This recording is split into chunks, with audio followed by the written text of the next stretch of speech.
Biasanya kalau nerima BO kayak gitu itu long time atau short kan?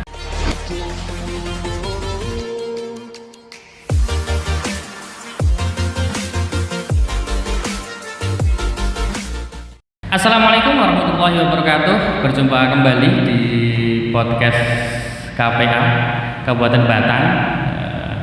Saya menyampaikan kembali karena kemarin sempat kita podcast, nggak tahu ini nanti diupload atau tidak ya. Oke, hari ini kita kedatangan dua tamu, mbak-mbaknya yang cantik-cantik ini. Dan ini yang luar biasa adalah mbak-mbaknya ini pejuang di program HIV/AIDS. Begitu Mbak ya? Kurang lebihnya. Oh, kurang lebih. Sri Kandi. Oke, kita sebut Sri Kandi di program HIV/AIDS gitu. Oke. Kita kedatangan dua tamu istimewa ini. Kita akan ngobrol-ngobrol hari ini terkait dengan HIV/AIDS atau spesifik kita akan ngobrol tentang ODA, orang dengan HIV/AIDS gitu ya. Oke, yang pertama tamu kita ada Mbak Ica, bener ya? Iya. Kirain beda, kalau siang beda namanya, malam beda gitu. Siang Ica, malam Cahyo gitu. Oh gitu.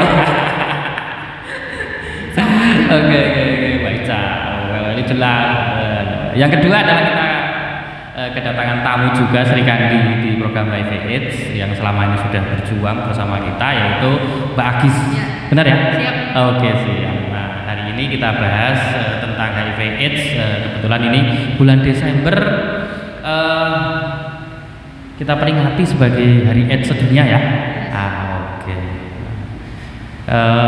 Pertama kita akan tanyakan ke jenengan ke Mbak Agis dulu. Monggo, Mbak saya Agis jawab. ya. Bisa gitu terlibat di program Mbak Ivi. Kenapa? Terlibat. Kalau dari story-nya mungkin long story ya, kayak film Indosiar kalau diceritain. Oh iya. Cuman kalau diceritain kayak film Indosiar kayak gitu. Jadi Film Indonesia yang mana ini? Ada apa sih? saya nggak bisa mas. Bukan azab kalau ini judulnya hikmah. Oh, hikmah. Ya, bukan. Dari terlibat di HIV karena pertama-tama apa ya? Mungkin dari status saya. Kalau status saya sendiri, jenengan mungkin sudah tahu kan status saya. Tapi kalau teman-teman mungkin tidak tahu.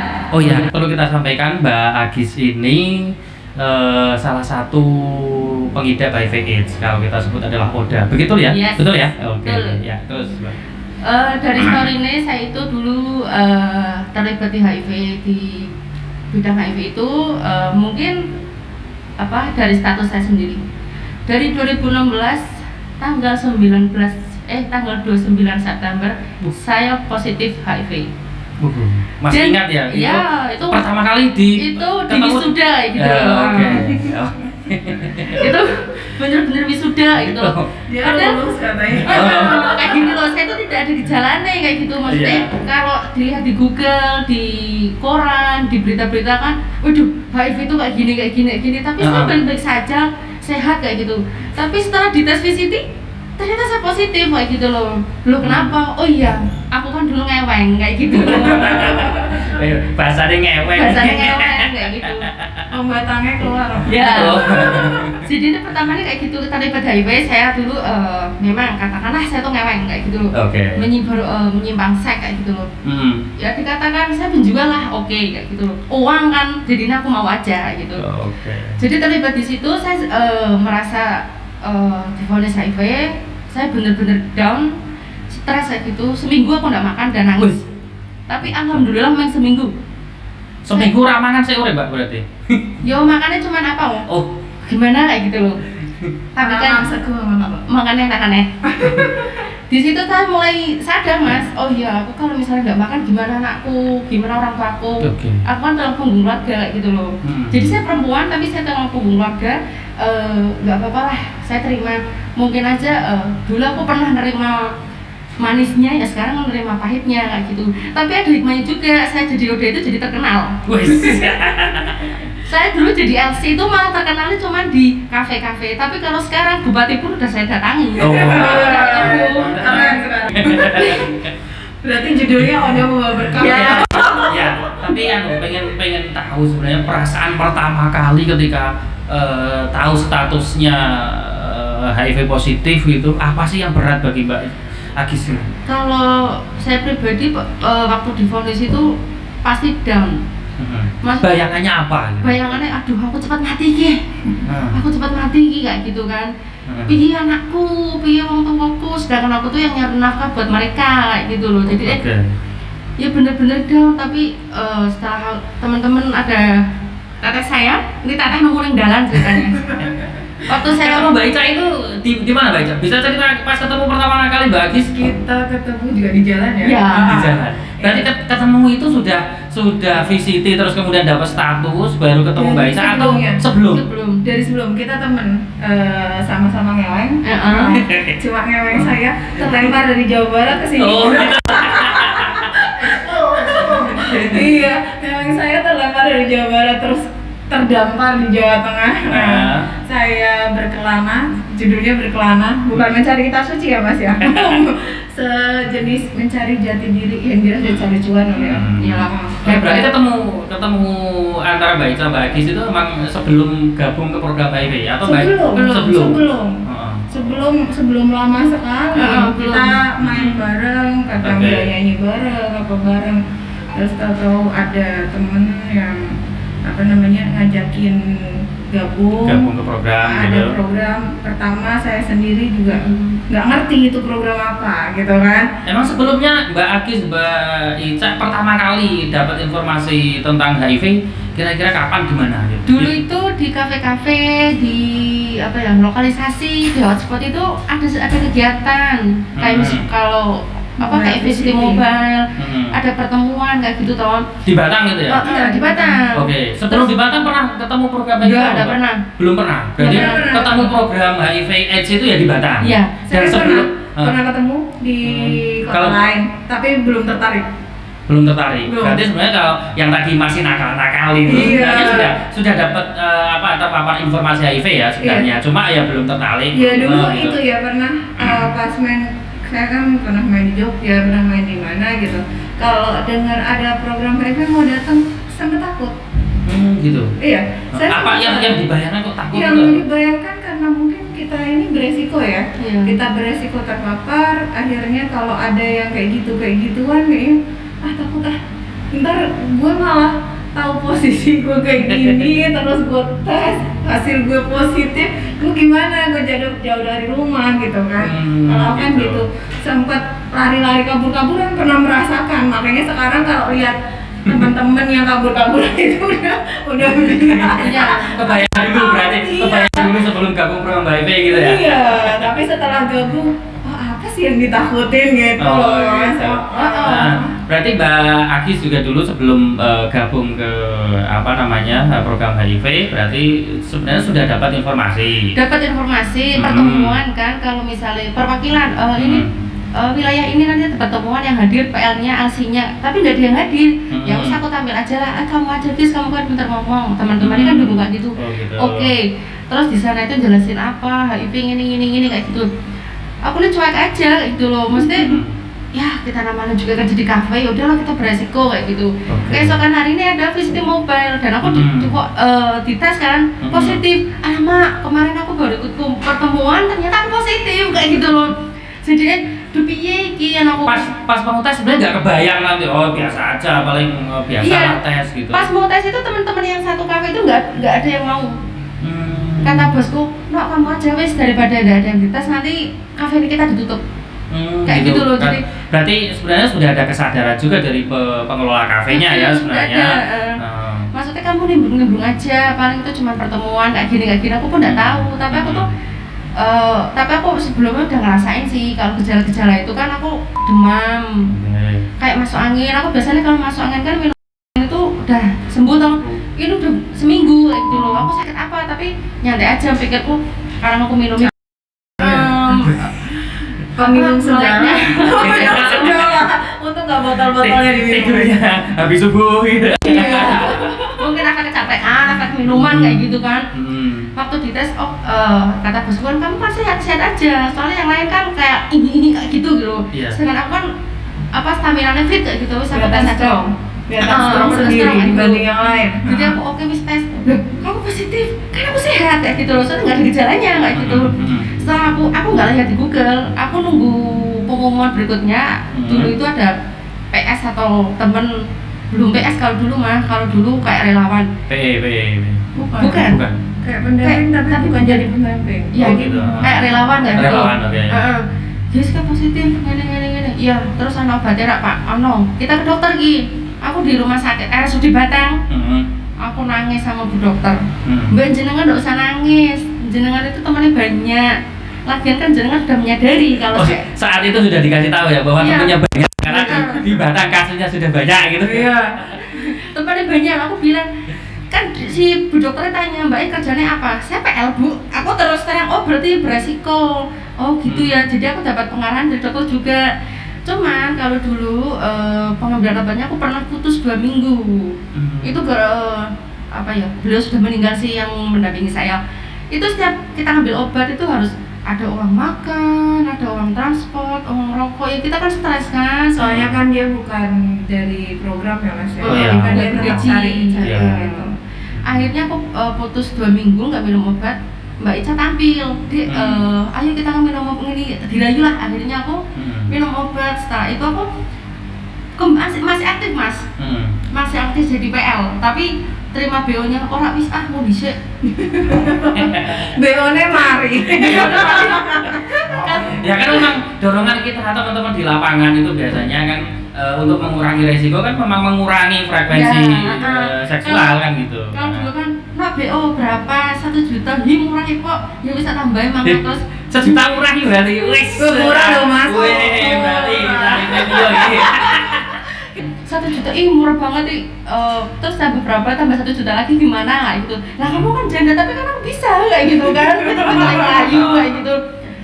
Di situ setelah aku dibolehin HIV itu BO-nya udah ya kita cari yang harganya tinggi. BO misalnya 1 minggu sampai 4 kali, kita cuma seminggu 1 bulan tuh belum tentu. Kita nunggu BO yang benar-benar itu karena memang agak males saja gitu atau memang sudah mulai ngerti bahwa oh saya beresiko mungkin juga akan beresiko kepada orang lain misalnya gitu. Kalau aku nggak kepikiran kayak gitu ya. Belum kepikiran gitu. Pikirannya kayak gini.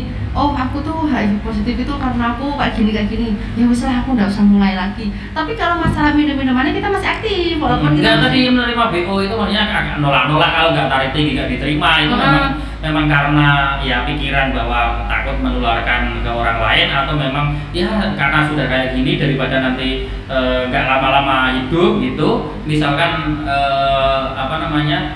pengen cari duit yang lebih banyak sehingga cari order yang lebih tinggi misalkan gitu. Enggak, kalau aku kayak gini aku sudah HIV positif tapi kok nerima BO nya yang murah, aku harus cari yang tinggi satu nih terus mungkin mulai insaf kali ya separuh. Mulai insaf. Nah, ya itu berarti mulai ada kesadaran kurangi lah gitu.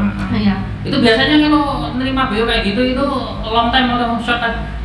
Dua-duanya ya. Kadang gitu. Tapi tarifnya sama aja. Gitu. Enggak, tergantung. Oh, tergantung. Beda dong, beda. Tergantung. Beda. Kalau misalnya yang long time, kamu siap segalanya enggak? Maksudnya aku harus minta hotel yang kalau di Batam kan. Oh gitu. Aku mau yang di sana, paling rendah-rendahnya kayak gitu kan.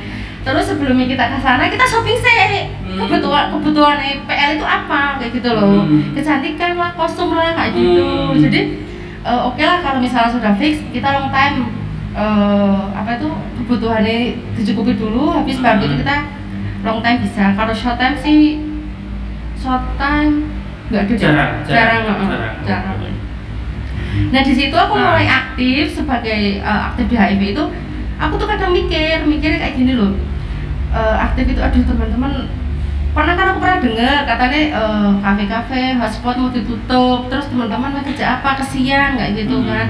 Aku mulai terlibat di situ itu dulu juga ada PS juga yang nyemangati Oda, dukung Oda tapi omongannya maksudnya kurang aktif kayak gitu loh. Jadi aku tuh punya kesadaran sendiri, aduh aku nyemangati teman-teman juga sama kayak aku, terutama yang di kafe-kafe kayak gitu loh. Yang di kafe-kafe gitu kan mungkin lulusannya nggak nyampe tinggi, jadi kerjanya kayak gitulah. Yang penting kita nomor 1 nyemangati teman-teman. Dan di situ aku mulai aktif, maksudnya mulai sadar ya teman-teman, tes VCT, ayo teman-teman aktif kayak gitu. Terus Mbak Ica juga selalu ngambil aku setiap acara kegiatan. Kayak gitu itu maksudnya merasa bahwa ketika jenengan punya nasib yang seperti itu kelihatannya punya apa namanya bayangan bisa membantu sesama gitu ya. Punya memberi motivasi Gitu. Punya bayangan. Jadi semangat teman-teman dia tuh nasibnya kayak sama kayak aku kayak gitu loh. Kalau aku sendiri kan aku di bonus itu ya udah nggak apa-apa, memang 1 minggu tapi ya udah wis nggak apa-apa, mau dikembalikan lagi juga nggak bisa gitu loh. Jadi di situ aku mulai ada kesadaran, setelah jadi Oda aku langsung aktif. Justru lebih aktif di program HIV gitu. Kalau Mbak Ica sendiri awalnya tadi dolan ado nakal atau bahasa ngeweng. Iya, bahasanya ngeweng. Penasaran. Tadi saya belum dapat atau pengen dipertegas lagi, kira-kira apa yang membuat Mbak Ica itu kok mantap di program HIV gitu, ikut program HIV gitu. Awalnya. Kalau Mbak Agis kan dari kasus, kalau Mbak Ica enggak kan ini kan? Bukan ada kan? Saya masih menjaga kesehatan. Itu kalau saya sendiri ya Mas ya. Pertama itu yaitu ada pertemuan kebetulan aku itu bukan pekerja kalau pas di Batam, saya yang punya mami. bahasa sadisnya mami gitu. Bahasa sadisnya mami. Saya punya anak-anak, ada 4-5 lah, ada anak-anak. Terus pas waktu itu punya apa namanya istilahnya? Punya anak buah lah. Anak buah 4-5 gitu. Iya banyak sebenarnya, tapi kan kebanyakan anak-anak itu freelance. Pas waktu itu gencar-gencarnya di Batam mau penutupan lokalisasi, gitu kan. Salah satunya tempat saya berjualan kan kayak gitu. Saya dipanggil untuk pertemuan semua mucikari di Batam. Akhirnya saya datang, saya ketemu sama yang sekarang jadi bos saya. Ya pokoknya di sana intinya Mbak diajakin kan, karena saya di situ yang lebih banyak ngomong sendiri di pertemuan itu. Iya, yang lebih banyak ngomong sendiri. Mungkin beliau tertarik untuk ngajak saya. Pertama sih masih no respon. Sekarang pikirannya gua harus terikat satu kerjaan yang itu cuma dapat 1 bulan sekali. Sedangkan saya setiap hari dapat uang gitu loh. Bahkan kalau dibandingkan salary di program gitu bisa didapat hanya sehari gitu. Jauh Mas. Sebulan banding sehari aja nggak masuk itu ya. Nggak masuk. Kalau rame lebih. Apa yang kemudian bisa memantapkan Mbak Ica bisa sampai oke lah saya ke program ini gitu? Ya mungkin setelah itu aku itu kalau nggak salah ditemuin sama salah satu Oda. Tapi bukan Mbak Agis kan? Bukan. Waktu itu keadaan Odanya itu udah ke AIDS gitu. Udah ke AIDS. Sudah fase AIDS. Iya, kayaknya sudah ke stadium ketiga gitu. Stadium 3 atau 4. Udah banyak udah banyak orang udah keluar. Terus saya di situ saya mulai lihat kok kasihan ya. Dan kasihan juga berpikir saya pun bisa jadi kayak gitu kan, soalnya kan lingkungannya terus beresiko. Awal-awal itu saya tahunya itu HIV pun menular secara bebas Mas. Sebelum saya pelajari sampai sekarang. Walaupun pernah ikut pertemuan tapi belum ngeh gitu ya, atau sudah dapat informasi tapi belum terlalu ngeh gitu ya. Belum ngeh, kalau dulu dapat informasi nggak terlalu direspon. Akunya tuh oh iya kumpulan, ntar kalau bisa ikut ya gitu. Paling kan datang sekedar absen udah selesai pulang gitu doang. Justru dengan ketemu dengan salah satu Oda yang sudah AIDS kemudian menimbulkan apa namanya kayak refleksi jangan-jangan nanti jiwa kemanusiaan yang keluar, jiwa kemanusiaan rontak-rontak. Iya, kemanusiaannya yang kemarin hilang kan ya, pikirannya cuan. Sekarang lihat orang yang saat itu kok sampai bisa dapat momen ketemu dengan Oda, ceritanya gimana ini? Di lingkungan sekitar di lingkungan saya. Di lingkungan gitu. Iya, terus kemudian kok ngerti itu Oda? Berarti dengan terus yang dulu ngedampingin Agis kan juga akhirnya mepet saya, ngajak saya untuk aktif juga kan, soalnya anak buah Pak Bos juga ya itu ya. Iya. Terus ngasih kasih pengertian ini loh, kalau kamu ikut gabung kamu itu bisa merangkul mereka, terus kamu tuh bisa nanti ngajakin tes, ngajakin apa, jadi kan sedini mungkin mereka tahu gitu kan. Akhirnya saya berpikir ya ada bagusnya juga lah gitu. Dan waktu itu sih saya juga mikirnya, oh ya nih bisa buat nutup status sosial saya di rumah gitu. Awalnya gabung program itu doang, jadi sama waktu itu kan kalau ditanyain ditanyain siapa, kerja lo apa sih, udah gue di pabrik gitu doang. Nah sekarang gue, oh iya gue bisa nemu kerjaan nih, jadi nggak ditanya-tanya mulu sama keluarga gitu. Dan semakin lama belajar dan terus belajar, akhirnya sekarang kalau andaikan program pun sudah nggak ada, kayaknya suruh lepas mereka juga berat, Mas. Jadi lebih ke, meskipun saya bukan Oda, tapi saya berusaha untuk bisa mengerti mereka, dan saya merasakan andaikan diri saya yang seperti mereka, gitu loh, Mas. Jadi kalau ada telepon 24 jam. Sering juga ditelepon oleh teman-teman. 24 jam. Saya bukan dokter, saya bukan bidan, saya bukan petugas kesehatan, tapi kalau ada keluhan itu malah pertama ke saya, Mas. Saya istilahnya gini, aku di negeri orang, di kota orang, tapi di sini saya menemukan banyak saudara. Saudara saya itu saudara-saudara Oda, Mas. Iya, jadi udah ngeresep banget dah pokoknya, susah diomongin. Tapi alhamdulillah kan, artinya belum sampai kayak Mbak Agis harus harus mengalami dulu. Saya bersyukur dan sampai sekarang pun saya masih tes loh, Mas. Rutin dong 3 bulan sekali. Wah, ini luar biasa. Iya. Nah, oke. Kalau sudah lama, berarti sudah sejak 2016 Mbak. Iya, sekitarnya segitu. 2016 berarti sudah 5 tahun kan? 5 tahun bisa dibilang. Kalau Mbak Ica sendiri melihat progres atau program HIV AIDS pengalaman selama 5 tahun ini, kira-kira apa yang paling tidak apa yang jadi persepsi Mbak Agis, Mbak Ica kaitannya dengan untuk di wilayah Batang sendiri ya, Mas, untuk program HIV sih sebenarnya kalau menurut saya ya itu kan karena ada kerjasama 3 pilar itu antara KPA terus Dinas Kesehatan, terus ada LSM dan kayak gitu ya. Itu sudah bagus sih. Sekarang yang kita ciptakan itu rasa tanggung jawab sama gimana ya, ke Odanya sendiri, Mas. Kesadaran, kesadaran kesehatan untuk teman-teman kayak gitu.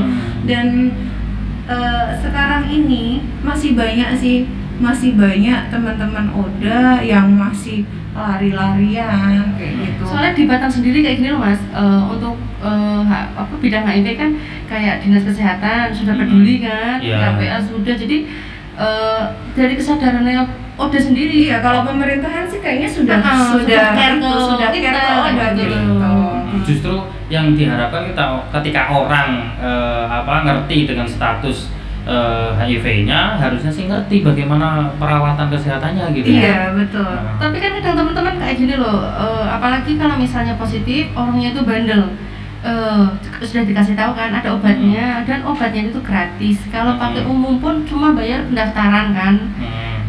Tapi kadang teman-teman itu enggak, Mbak, aku masih merasa sehat, aku nggak mau minum obat, aku mau pakai herbal, aku mau ini kayak gitu. Itu kendala di lapangan. Oke, kalau disebut kendala berarti ketika dengan sikap mereka tidak mau mencari pelayanan kesehatan yang benar ke rumah sakit, ke puskesmas yang memang menyediakan layanan itu,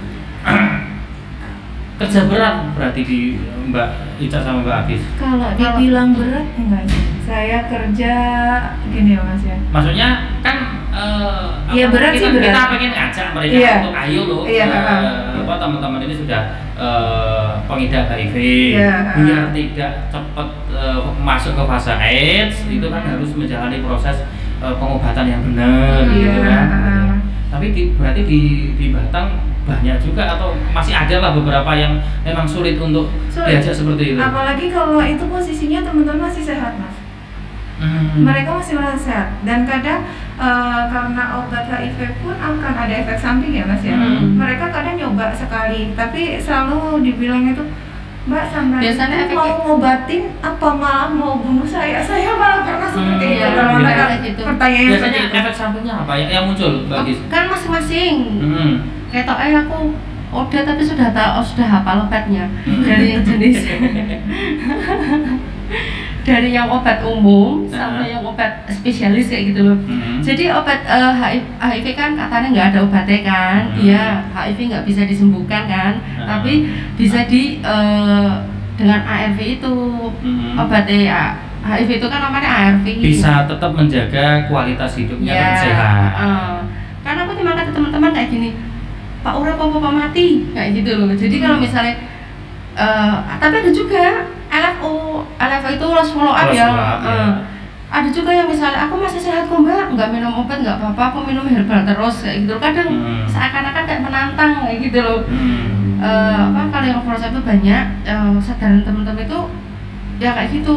Tapi pengalaman kalau yang LFO atau loss follow up atau kemudian nggak mau mengakses layanan kesehatan, nggak mau minum ARV itu biasanya ada nggak kasus-kasus yang mereka akhirnya lebih cepat untuk masuk ke fase AIDS dan bahkan meninggal?